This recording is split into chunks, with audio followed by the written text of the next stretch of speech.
Hello sa lahat dyan, sa mga nag-share sa aking video, sa mga nag-react, doon sa mga nag-remix, sa mga sinasabi ko. Dami kong nakikita kahapon pa na yung iba, ang sabi nila, tama daw yung lahat ng sinasabi ko, pero may mali daw.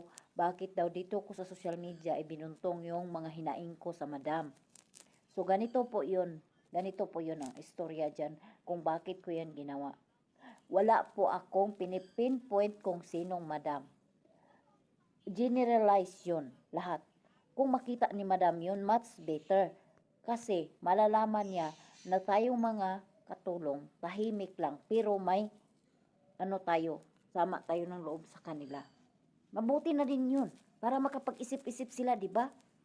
Hindi porkit katulong tayo, hindi tayo pwedeng maglabas ng sama ng loob dito sa social media. Nakikita nyo ba? Ang dami-daming minamaltrato na katulong. Nakikita nyo ba yung dati? Yung Uganda din na nakabidyo habang pinagtutulungan nila? O ano mangyayari? Ganun lang, patuloy lang palagi. Tapos lahat ng mga madam, ang tingin nila sa katulong marumi. Ang tingin nila sa katulong walang ginagawa. Ang tingin nila sa katulong nakaupo lang. Paano nangyayaring ganun? Paano nangyayaring ganun na sila natutulog, pagising nila may pagkain na sa hapagkainan, natutulog sila pagising nila malinis ang bahay, nagsusuot sila ng mga malilinis na damit. Paano nangyayaring ganon? Hindi naman sila gumagalaw. Kung wala palang silbi ang katulong, di ba?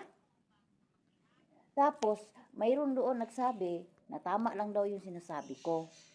Nag-video ako about nasabi ko na mag-sorry ako, pero hindi nyo tinapos pinanood yung video, tapusin nyo yung video kung ano yung dulo. Sinasabi ko sa inyo talaga, hindi tayo lalaban ng physical.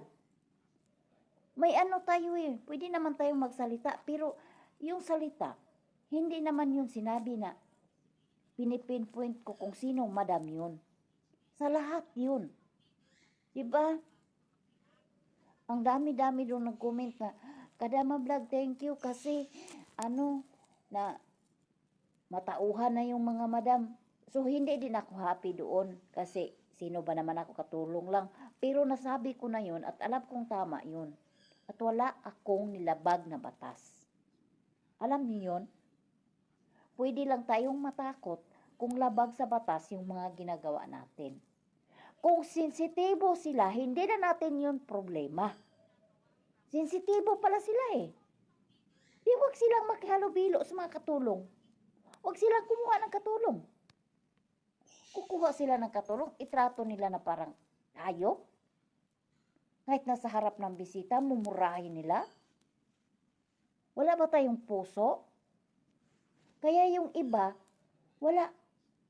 Yung iba, kung ano-ano na lang pinagagawa, nasisiraan ng bait, hindi na nakauwi na buhay nang dahil sa ganung mga